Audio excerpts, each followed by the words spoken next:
ఈ రాష్ట్రాన్ని మనమే కాపాడుకోవాలి, మంచిగా చూసుకోవాలి, తొందర పడకండి ఏమనకండి అని చెప్పినారు కేసీఆర్ గారు. మేము కూడా అట్లే పోయినాక మంచిగా మర్యాదగా ఉన్నాం. స్పీకర్ ఎలక్షన్ కు రమ్మన్నారు, ఏకగ్రీవం చేసేందుకు పోయి సంతకాలు కూడా పెట్టాం. కానీ తెల్లారి గవర్నర్ గారి ప్రసంగం అని పిలిచారు.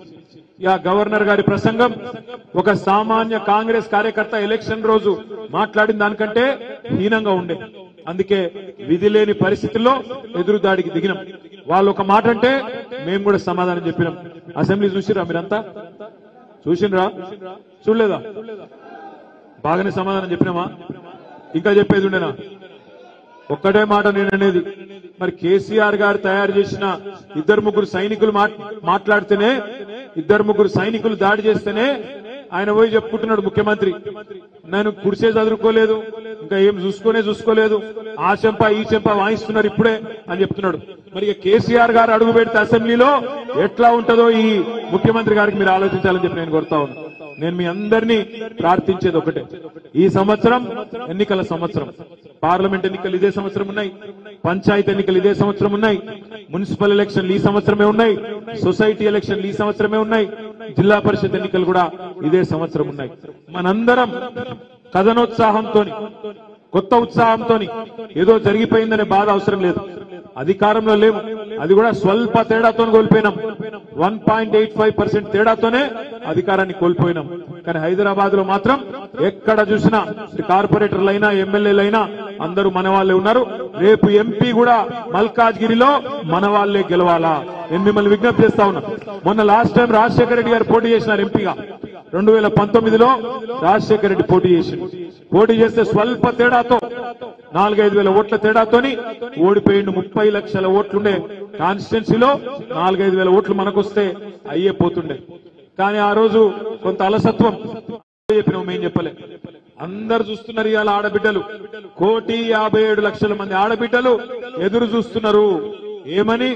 18 ఏళ్లు నిండిన ఆడబిడ్డలు రాష్ట్రంలో మొన్న ఓట్లేసిన వాళ్ళు 1,57,00,000 మంది.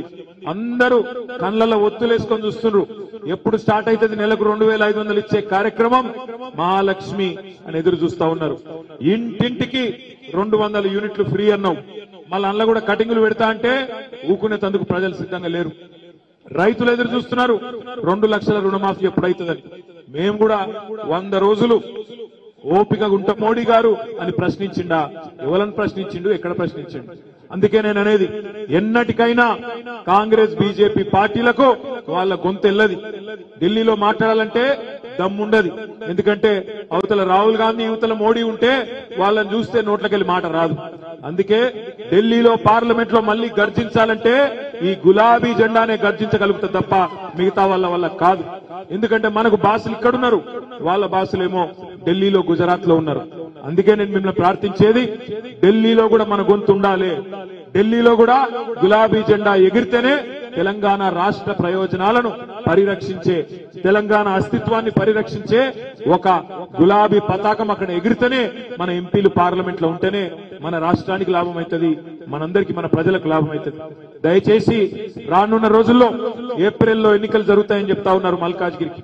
మరి మల్కాజ్గిరి పార్లమెంట్ మీద ఎవరు అభ్యర్థిగా వచ్చినా, కేసీఆర్ గారు ఎవరికి అవకాశం ఇచ్చినా, అందరం ఎట్లయితే రాజశేఖర్ కోసం కష్టపడ్డామో అదే పద్ధతుల్లో మనమే అభ్యర్థి అన్నట్టుగా కలిసికట్టుగా కష్టపడదాం, కదం దొక్కుదాం.